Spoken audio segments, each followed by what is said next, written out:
Over the past 1 to 2 months, I've shared much of my journey, much contemplation, and I have received emails and Facebook Messenger messages from guys who, one guy I used to know long time ago. We were friends. We kind of kept in contact. Haven't talked a whole lot lately. The other guy I've never met before in my life. We met online through the freedom groups years ago. Him and his wife put me in a third party situation where I was like the topic of their life and I hadn't met either of them.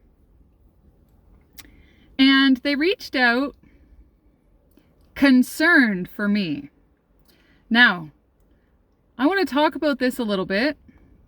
So here I am. I'm Holly, and I'm sharing a part of my journey to bring courage and inspire you on yours. And I want to speak about this because this has been my life since I was young, with family, friends, relationships like romantic partners, where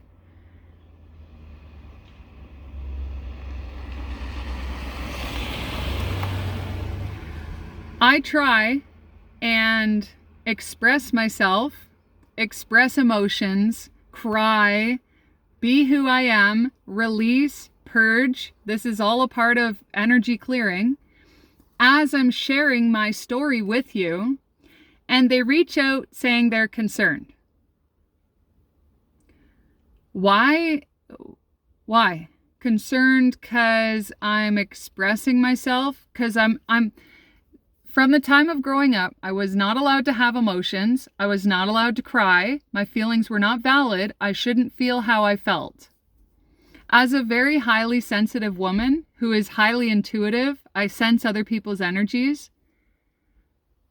And when I'm crying, because I feel comfortable enough to be vulnerable with this community that I've grown, and I appreciate your support for sure. I appreciate connecting with you in any way, all the comments. Why are you concerned? You don't even know who I am, and I'm sharing my personal journey with you, and you're concerned because I may shed a couple tears.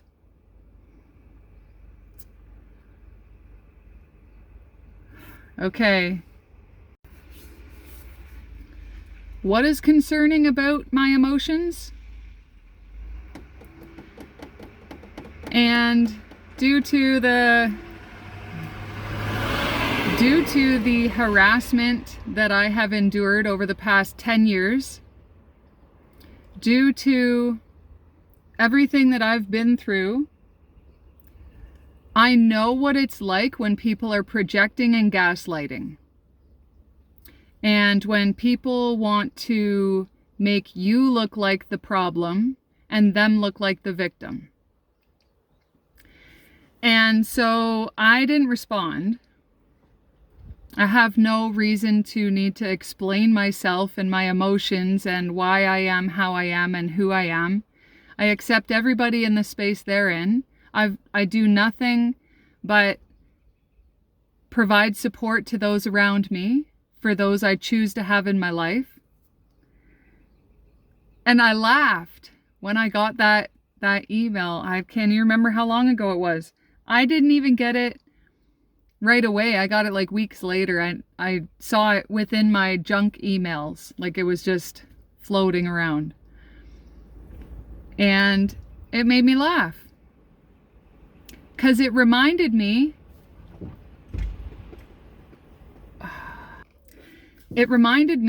of me growing up and everybody telling me that my feelings are not valid and I shouldn't feel that way and I shouldn't cry.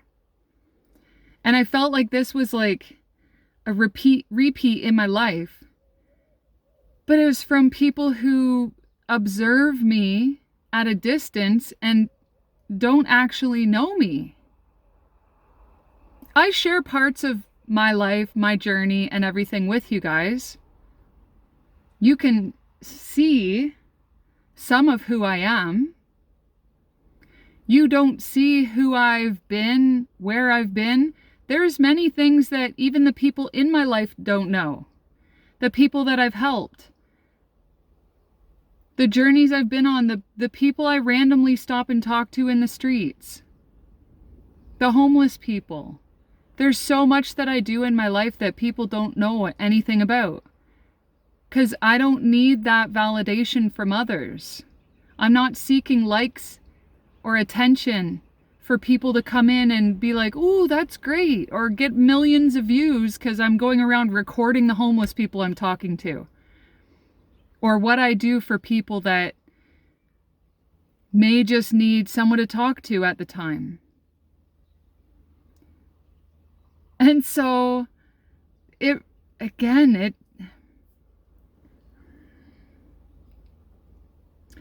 brings me to where I always was. People trying to dim my light. People trying to shut me up. People not wanting me to speak. Because I shift your perspective. I provide an interpretation of life that many people can't even fathom. The positivity that I radiate, even through the shit that I've been through, my strong mindset, it makes people uncomfortable. And when I'm triggering your insecurities, that's an issue with you. That has no thing to do with me. I'm just placed in your life so that you can be hopefully shooken out of the toxic mentality, the toxic patterning that you keep yourself in. Because clearly, when you're seeing a couple tears or me being upset because of how the world treats people, like the division that's caused right now, more than ever. And the great thing about right now is that there are so many people who have taken accountability in their own life. And we are the ones connecting right now. The people who are strong enough to go into isolation, be alone, not stay in these toxic relationships because that's all you know, because you're afraid to step out because, oh, where am I going to live? Who's going to support me? And I'm going to have to support them and I'm going to have to pay child support and oh, woe is me. So I'll just stay in this shit that I'm not happy in.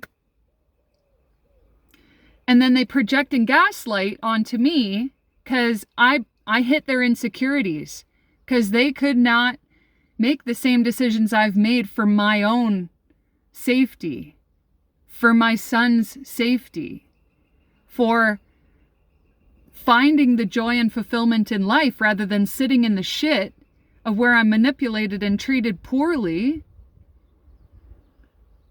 So then they still want to try and shut me down and shut me up because their own insecurities. One I feel was a genuine concern of hope all is well. The other one was gaslighting and projection. So I'm not saying that when you have a friend, yeah, you reach out. Hey, how's it going? Hope all's good. I've seen some of your posts. The email I got was not that. That was a projection and gaslighting. And it's 555. It's pretty crazy. Because, yes, I share much of my life with you. I don't share much of what's going on in my life. I speak a lot about the shit I've been through, not where I am right now. So you can keep guessing, or you could actually connect with me on a personal level, whereas is genuine intention and authenticity of getting to know who I am. Until then, shut the fuck up, stay out of my emails, and go live your life. Mwah! Bliss for each and every one of you.